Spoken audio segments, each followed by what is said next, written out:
زوال ایسے نہیں آتا. 3 کام جو کرے گا کبھی عزت نہ دیکھے گا. 3 کام جو کرے گا کبھی عزت نہ دیکھے گا. 3 کام جو کرے گا کبھی عزت نہ دیکھے گا. اور 3 کام جو کرے گا کبھی ذلت نہ دیکھے گا. 3 کام جو کرے گا کبھی ذلت نہ دیکھے گا. 3 کام جو کرے گا کبھی ذلت نہ دیکھے گا. جو جھوٹ بولتا ہے، جو ظلم کرتا ہے، جو دھوکہ دیتا ہے.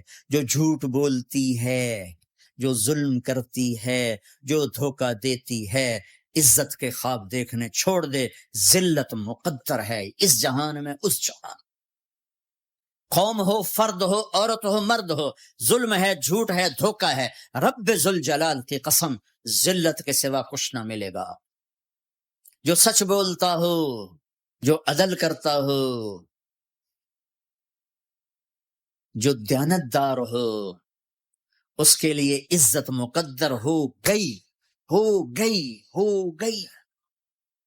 سچ ایک فرد میں ہے، عدل ایک فرد میں ہے، دیانت ایک فرد میں ہے یا ایک قوم میں ہے. انہیں عزت دینا یقینی ہو گیا. میرا اللہ انہیں دے کے رہے گا، چاہے وہ اللہ کو مانتے ہیں چاہے اللہ کا انکار کرتے. آگے آخرت کا مسئلہ الگ ہے. یہاں قوم، فرد، قبیلہ، کوئی مذہب، پتھر کا پجاری، آگ کا پجاری سچ بولتا ہے، ظلم نہیں کرتا، دیانتدار ہے، اللہ کی قسم اللہ اسے عزت کی زندگی دے گا. رات کا تہجد گزار، دن کا روزے دار، کہیں ظلم کرتا ہے، کہیں جھوٹ بولتا ہے، کہیں دھوکہ دیتا ہے، ذلت اس کے ماتھے پہ لکھ دی جائے گی اور موت کے بعد کی ذلت بھی ساتھ اٹھے گی. تو اللہ کو راضی کرو. کیسے؟ کبیرہ گناہوں سے بچ کر، اس کے سامنے سر جھکا کر. دوسرا کام، اللہ کے بندوں کے ساتھ معاملہ کرو. سال لگانے مالی جی جی مجھے ملے، اور میں نے کسی تبلیغ والے نے مجھ سے ملاقات نہیں کی. میں نے کہا تو سال کے لیے کیسے آ گئے؟ میں نے کہا تمہارے بیان سن کے. میں نے کہا میرے بیان تو اردو میں ہوتے ہیں. کہ آپ کا مالی لینگویج میں سب ٹائٹل ہو رہا ہے. کہ وہ پڑھ کے میں آپ کے پاس آیا بیٹھا ہوں 1 سال کے لیے. کتنی آپ جرمنی میں آپ ساتھ تھے؟ جی تو ہیمبرگ میں ایک پولش ملا تھا. جی مجھے اس کے دوست نے بتایا کہ یہ پولینڈ کا ہے، آپ کے بیان سن کے مسلمان ہوا. میں نے کہا میرا بیان کیسے؟ یہ تو پولینڈ کا ہے. کہ آپ کے پولش میں بھی سب ٹائٹل چل رہے ہیں. میں کیسے کہہ سکتا ہوں کہ یہ میں کر رہا ہوں؟ کیسے کہہ سکتا؟ کیا کوئی میرا کما؟ اس بعض اس مالک کا نظام ہے بیٹا. اللہ مجھے عجب تکبر سے بچا. یہ ہے کہ اگر آپ اسلام کو پیش کریں گے تو دنیا کھچ کے آئے گی، کیونکہ اسلام اتنا خوبصورت دین ہے، حسن انسان کو کھینچتا ہے. اللہ سے بڑھ کر کوئی حسن و جمال والا نہیں، اس کے بعد میرے نبی سے بڑھ کر کوئی حسن و جمال والا نہیں، اور ان کی زندگی سے بڑھ کر کوئی حسین زندگی نہیں. اللہ نے مجھے ان 3 مضامین کے گرد گھما دیا.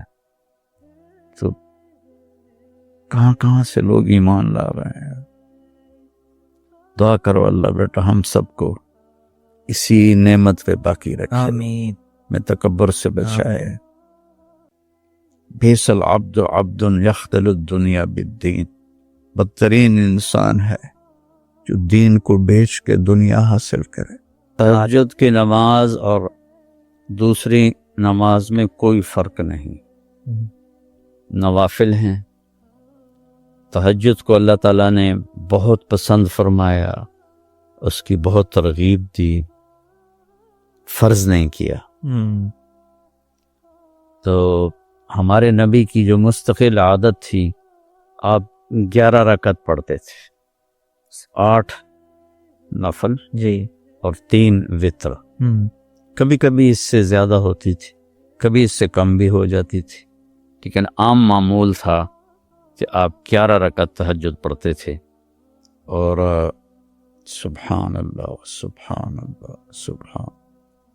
حضرت عائشہ فرماتی ہیں کہ جب میرے حجرے میرے گھر میں ہوتے آپ، تو میں سوئی ہوتی تھی اور آپ تہجد میں کھڑے ہوتے تھے، مجھے نہیں اٹھاتے تھے.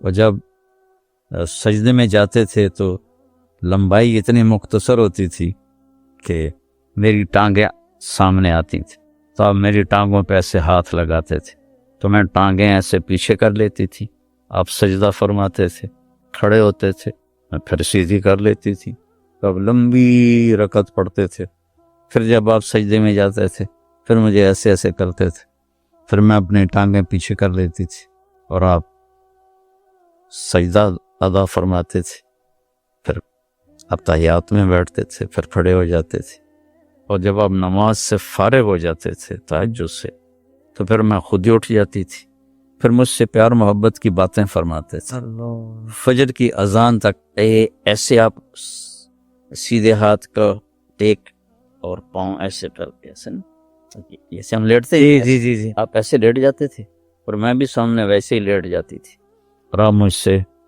پیار محبت کی باتیں فرماتے کرتے رہتے یہاں تک کہ اذان ہوتی اور بلال آ کر دستک دیتے تو پھر آپ اٹھ کے 2 سنتیں پڑھتے اور فرض نماز پڑھانے کے لیے چلے جاتے تھے۔ تو یہ فرض نہیں ہے، اگر کوئی نہیں اٹھ سکتا رات کو پچھلے ٹائم تو عشاء کے بعد اگر وہ 2 نفل بھی پڑھ لے گا ایکسٹرا تو وہ تہجد گزار ہی شمار ہوگا۔ تو آپ سونے سے پہلے 2 پڑھ لیں، 11 پڑھ لیں، آپ بھی تہجد گزار ہو جائیں۔ جذبات سے کو سن کر مجھے بھی بہت حوصلہ ہوا، اور اللہ مجھے ہمیشہ توفیق دیتا رہے۔ آمین۔ ہمیں کسی سے نفرت کا حکم نہیں ہے، فیصلے میرے اللہ نے کرنے ہیں، میرے نبی نے سب کو قریب کیا، بے شک، حتیٰ کہ منافقین کو بھی اپنے سے جدا نہیں فرمایا۔ تو ہم کسی کو اس کے کسی خطا، گناہ، غلطی، کمی، کوتاہی کی وجہ سے نفرت کریں، اس کی کوئی گنجائش نہیں ہے اسلام میں۔ اور بہت دوست مجھ سے کہتے ہیں قرآن کی تفسیر کے بارے میں، لیکن میں سمجھتا ہوں کہ میری اتنی ہمت نہیں ہے۔ جو کچھ اللہ تعالیٰ مجھے سمجھاتا ہے میں بیانوں میں کہہ دیتا ہوں، اشکوں سے جو پایا ہے وہ بیانوں میں سنایا ہے، پھر بھی سنا ہے کہ زمانے کو گلا ہے، جو ساز سے نکلی ہے وہ دھن سب نے سنی ہے، جو تار پہ بیتی ہے وہ کس دل کو پتا ہے۔ تو آپ دعا کریں کہ اللہ مجھے اس کی ہمت دے۔